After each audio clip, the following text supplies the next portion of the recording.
Thank you very much, and I very much appreciate, and I speak for both Tommy and myself, that you organized this conference, which is just great. I've been enjoying um, the parts I've been able to attend, given the time difference and other commitments, and I'm happy to speak for both of us now, and I'll be giving the two presentations back to back.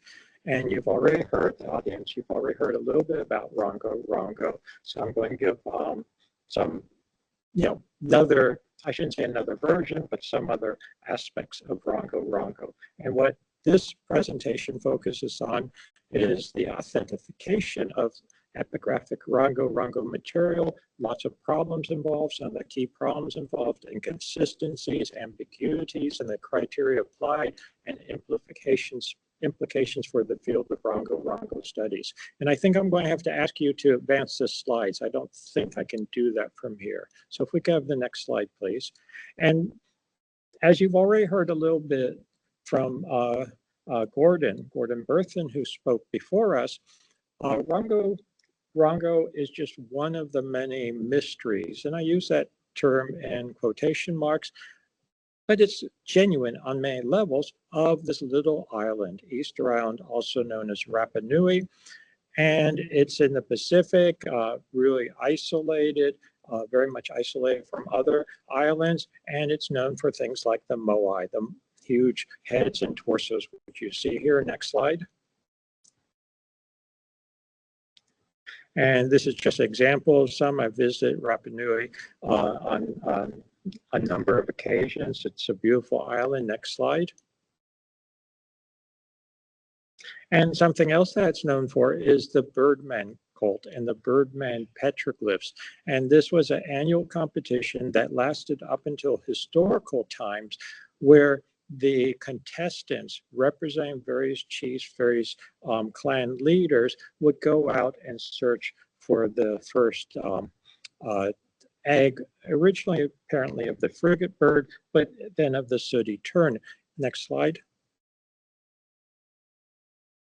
And this is just showing, if you can see it there, one of the petroglyphs of a birdman. And the birdman was a combination of a human, an anthropomorphic figure, and the bird. And we see this in the rongorongo. In fact, at least in the late period, when I say late period, the late pre-missionary period. So to give a time frame, the first missionary actually stayed on Easter Island, although there was contact before then. The island was, quote, discovered by Europeans in 1722, visited sporadically, and then more and more in the 19th century.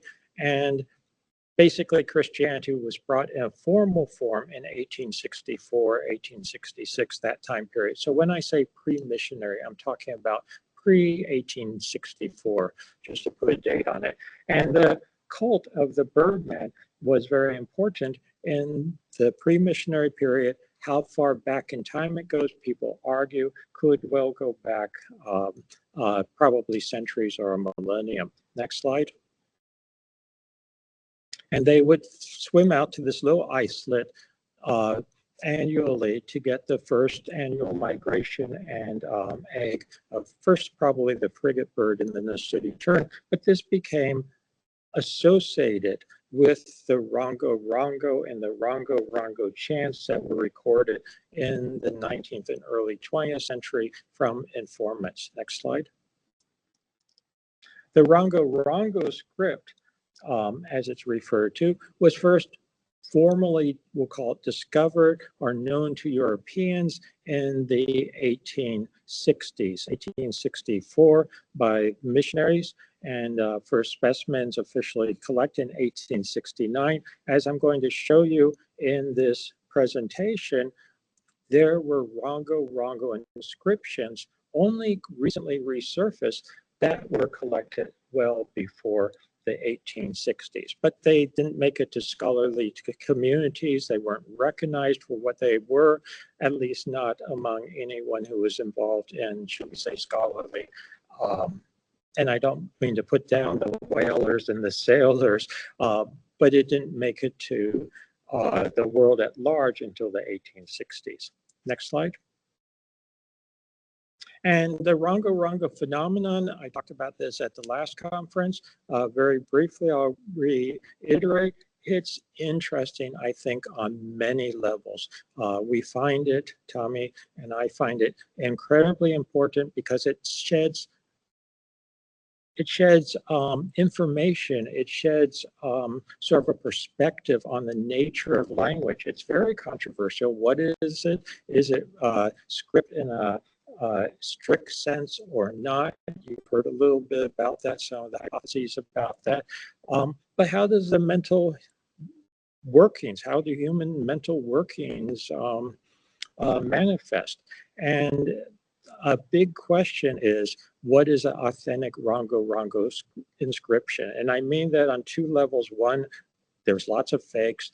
And when I say fakes, they're usually made for tourists in modern times. The Rapa Nui people copy the rongorongo tablets. They also do it now on bark cloth, which is a very recent development as far as I can determine, maybe influenced by a specimen that goes back to the 1860s that Tomi Melka and I published some years ago. The only known specimen that seems to be genuine on bark cloth to this date. And it's not clear what the language was. There's been no, in our opinion, consistent decoding or decipherment of it. And there's just lots of issues, which makes it really interesting from a scholarly point of view, but also very frustrating on many levels. Next slide. 3 major monographs have been published in the past. These are by Thomas Barthel in 1958, Stephen Roger Fisher in 1997, and Paul Horley in 2021. And in these monographs, from 24 to 27 objects with their inscriptions are considered to be the core corpus, are considered to be, quote, authentic or genuine rongorongo pieces and their inscriptions. One was actually destroyed during wars, so we only have photographs of it. Some are controversial, even among rongorongo scholars, but that's the core corpus. So we're talking about a very small sampling of what may be an independent script of an independent language, yes, related to the Polynesian languages, but Rapa Nui does have its own distinctive characteristics. If in fact rongorongo is recording Rapa Nui or some kind of, I'll call it, early version of what's now called the Rapa Nui language. The term Rapa Nui itself only goes back to the 1860s. Next slide. Just to give you a sense of what some of the rongorongo inscriptions look like, the standard inscriptions are the canonical inscriptions. Most are on tablets, some are on staffs. One is on a large staff, I should say, Santiago staff. They vary in terms of how should we say, artistic they are. This is one of the issues that gets involved in, well, is something authentic or not? Well, is it well carved or not? That doesn't necessarily, in my assessment, mean that it's authentic or not authentic, but I'll get back to that. Next slide.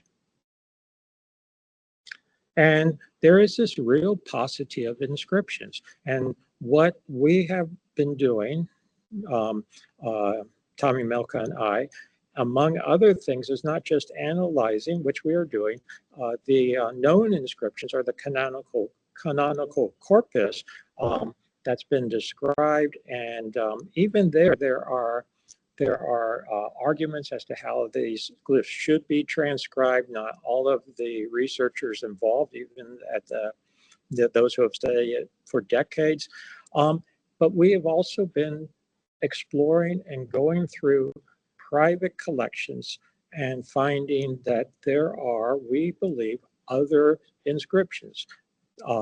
Many of them are very short, but we think that these can tie in and augment, and every potential inscription is worthwhile studying. But there's also big arguments, major arguments as to, well, are they, quote, authentic? Are they genuine? What does that mean, etc.? And I'm going to focus on, in this presentation, two pieces, two objects and their inscriptions that have not been published before, have not been shown in public before. So you are going to be able to see them first time. And of course, we'll want to write this up and publish them formally and full analysis. The first one as a possible example is St. John's Mechanics Institute, rongorongo piece. I'll come back to this. Oh, I'm sorry, next slide. I was trying to do it myself. And another possible example is this piece.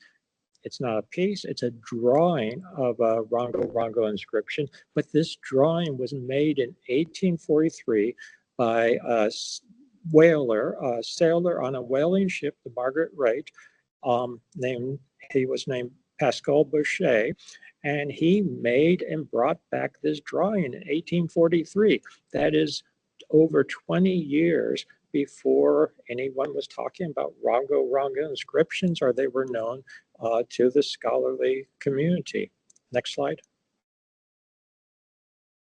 And so the criteria used to determine whether something is authentic or genuine, that type of thing, really varies among different scholars. They look at things like the epigraphic and linguistic analysis. We're certainly doing that. The provenance and dating, material analysis of specimens, whether they compare, how they compare to other known objects from Easter Island. Next slide. The techniques and tools used. No, go back, please. Go back, please. Yeah, the tools and techniques used to inscribe the object, for instance, were metal tools used. Why can't something be genuine, authentic, and authentic despite metal tools being used? Because as early as the 18th century, early 18th century, 1722, apparently metal tools were traded to the Rapa Nui. So they could have been using them in the 18th century to inscribe texts on wood in the rongorongo. Also, a lot of times people talk about the quality of the glyphs as if sloppy writing, and I would put it that way, sloppy handwritings means that piece is not authentic. Well, to this day, I'm trained in the sciences. I can't help but think of a crude analogy. If someone comes across a previously unknown manuscript by Albert Einstein, would they dismiss that because, oh, they say the handwriting's too sloppy? Well, he didn't always have the best handwriting, perhaps. I'm not picking on Einstein. I don't know what his handwriting was like, giving you that as an example. And so a lot of this comes down to subjective expectations.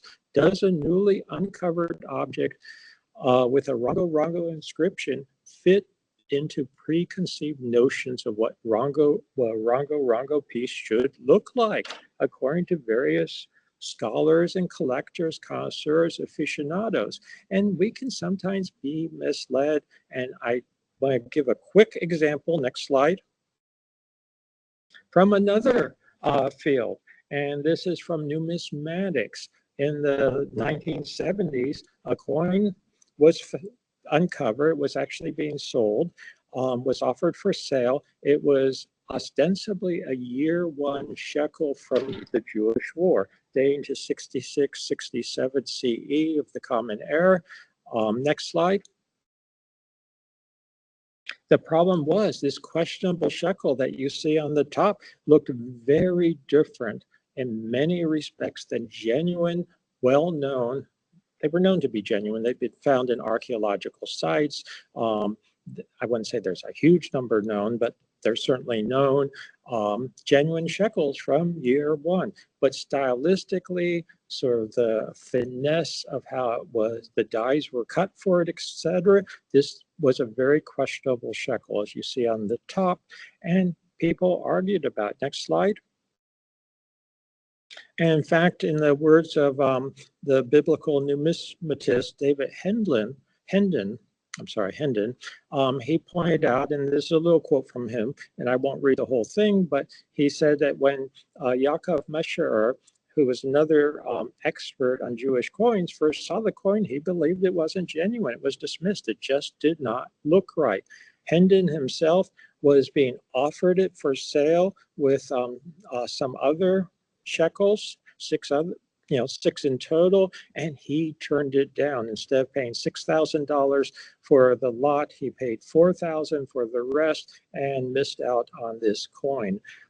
Later, Mesherer thought that, well, maybe in fact it was genuine, and then it turned out that the issue was really solidified when 3 more examples were found. And so there was no doubt that, yes, it looked strange, it looked weird in many senses. If you know Jewish coins from the first Jewish revolt, but it was a prototype. It has all the indications are that this was a rare, genuine prototype before they started, minting the standard year 1 coins. Next slide. And just from a very practical point of view, I mean, I don't know Hendon myself, but I've got to wonder how he feels about it, because these 4 specimens now of the coin, 4 known to the last, to the best of my knowledge, no more have been found since then. Some of them have been sold on the open market, the coin market, and recently, well, when I say recently, this was in 2018, the last time one was sold, it went for over $250,000. How would I feel if I were Hendon and had passed it by for a mere $2,000? And my point here is not the monetary value. My point is a specimen, a coin in this case, and then we're going to go back to rongorongo, being rejected because of preconceived notions that has value, both scholarly and in the case of coins. There's a lot of coin collectors who are willing to pay good amounts of money for particularly important coins and rare coins. Next slide. So coming back to my first example for this afternoon in this talk, this is, next slide. This is the St. John Mechanics Institute rongorongo inscribed piece. This is what we're calling it informally. It came from the St. John's Mechanics Institute of New Brunswick. And what we know with good authority, with good provenance, is it was in that institute's collection when it was deaccessioned at some point before the dissolution of the Institute itself in 1890. The oral history passed down with it was that it was collected in 1843 by a crew member of the whaling ship, the Margaret Rate. And people can argue about this. Well, is it just a modern fabrication, et cetera? I am convinced, we're convinced, at least its origins go back to pre-1890. I personally don't have any reason on a physical basis, looking at the patina, et cetera, to think it can't go back to the mid-19th century. In fact, whaling out of New Brunswick basically ended by 1850, which would suggest it does go back to the first half of the 19th century. Next slide. The thing is, when you look at it, it has very crude glyphs on it. It has 4 crude glyphs plus a 5th that is obscured. It looks like it was scratched out and then burned. Actually, one of the criteria that many scholars use to determine whether something's genuine or not is, has it been damaged? Has it been burnt? Because they talked about the missionaries and the Rapanui when they turned to Christianity, in some cases burning tablets. There were supposedly, according to some accounts, thousands of tablets. Many of went to the fire, were used as firewood. They were also used to build boats, etc. Once they no longer were sacred, they no longer believed in the old religion, if you would. And these are potential, next slide, correlations with the code numbers used by Barthel, which you already heard about, in Barthel's monograph in 1958. Next slide. And I just want to point out that Chauvet fragment is very crude also. Now, admittedly, some people argue about whether this is genuine or not. It's standard, or its confirmed history goes back to the 1890s. Ostensibly, it goes back earlier than that, to the 1870s, but that gets a little iffy. Next slide. Or the London tablet also has very crude glyphs on it, just like the St. John Mechanics Institute piece. Next slide.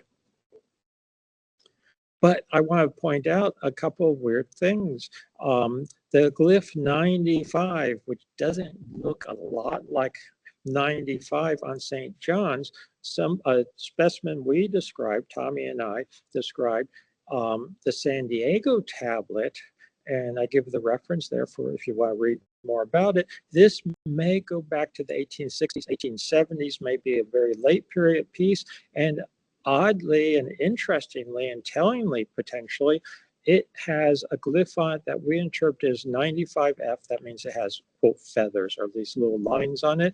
And it's somewhat similar, I would say, idiosyncratically to what we see on the St. John's Mechanics Institute, which lends some credence to its authenticity. Next slide. And we also have on the St. John Mechanics Institute little perforations or little punch marks, tiny punch marks. And we see this both on that piece and the San Diego tablet. Again, I think suggesting or corroborating the possibility that these are both mid-late 19th century pieces when this style was used, maybe by someone who was not particularly, was not a rongorongo master par excellence, should we say. Sloppy handwriting, if you would. Next slide. Another piece, and I'll talk about this more in the next presentation. This is the Boucher wooden rongorongo pendant. Wooden rongorongo pendant is what we're calling. This was collected in December 1843. It came directly from his descendants, the people who own it, or the collector who now owns it got it from the descendants whose ancestor collected this. It's very well documented in that sense. And the glyphs are outlined by micro perforations, or these little dots, if you would. Next slide.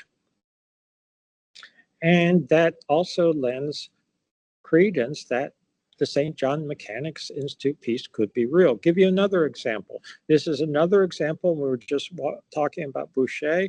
This is Pascal Boucher. He also collected this specimen, which was owned by the family. And when I say this specimen, it consists of three parts. There's a piece of wood with a glyph on it. There's a drawing that I already showed you. And there's sort of a leather pouch. Next slide. The leather pouch records that he collected it. He collected the specimen and states his name very specifically. And we know that he was a whaler. He was one of the crew members on the Margaret Rate. That was a ship out of New Brunswick. And it was one of the whaling ships that was, paying attention and coming out of Canada, etc. And it stopped over at Easter Island in December 1843. So a lot of what I was trying to say is a lot of specimens came to New Brunswick from this whaling ship. In fact, some of the specimens ended up in various museums, others in private collections. Next slide. And with this specimen came, or part of the specimen is, and this is showing under lighting conditions, two different lighting conditions, this piece of wood with a single rongorongo glyph on it. Next slide. And then the drawing, next slide. And the oral tradition that goes down with it. And looking at the specimen itself, it's a possibility, I would say, is that this glyph was part of a larger tablet, and the sailors, the whalers, cut it up, which there's other examples of them doing this, cut it up, and each got one glyph as a souvenir, so that they cut up and cut into souvenirs. Next slide.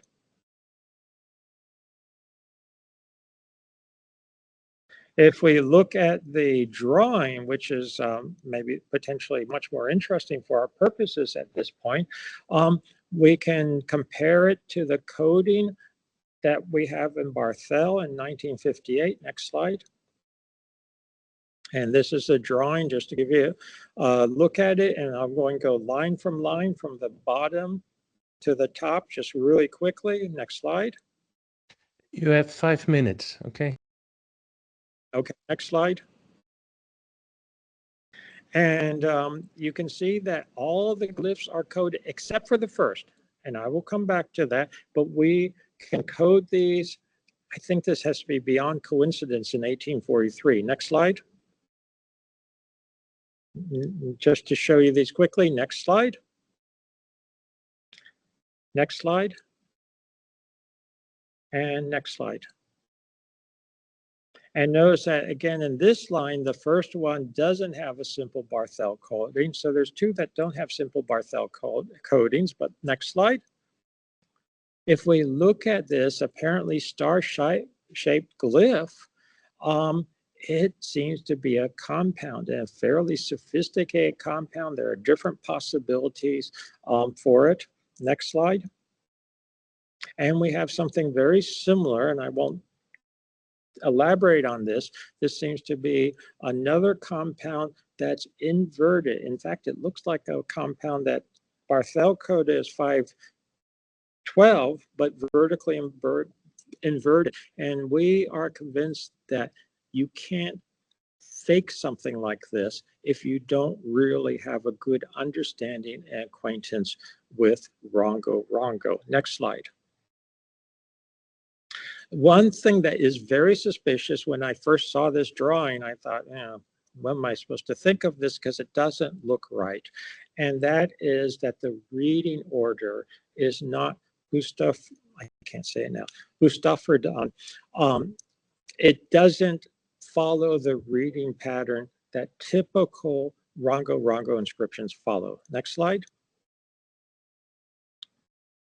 The typical reading pattern is Boustrophodon, and that is, and you've already heard about this, it's Boustrophodon, where you start at the bottom left, read left to right, then basically turn the tablet around, read left to right, then turn it again, read left to right. Next slide. But the thing is, these are the small tablets that have survived.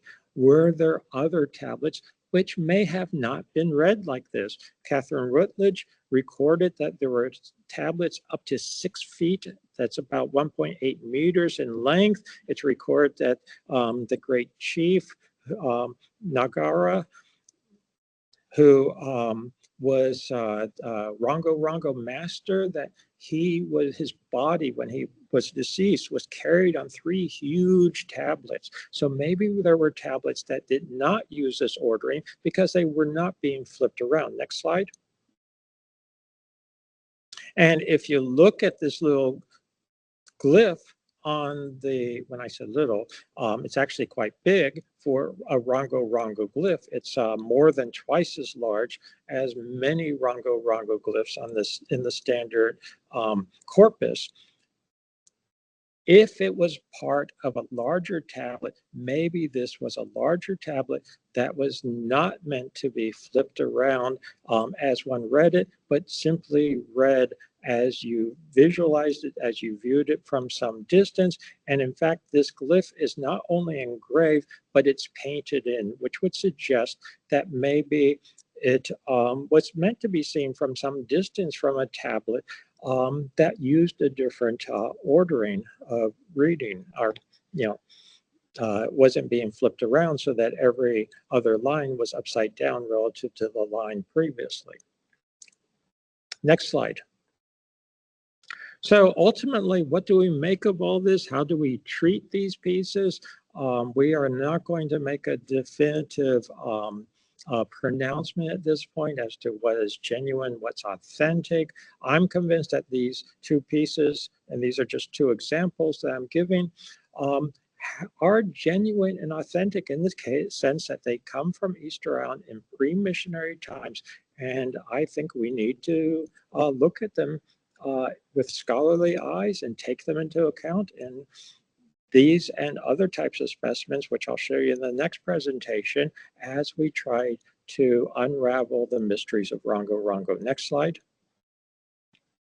Okay, this is just because if it's recorded for YouTube, then people can stop it and read it if they want to. This is the abstract. Next slide. And we'll just give that a minute, and then next slide. And the next slide, please. And the next slide. And one more, another slide, please. And there's some of our references that we use. Next slide. And next slide. And next slide. So thank you.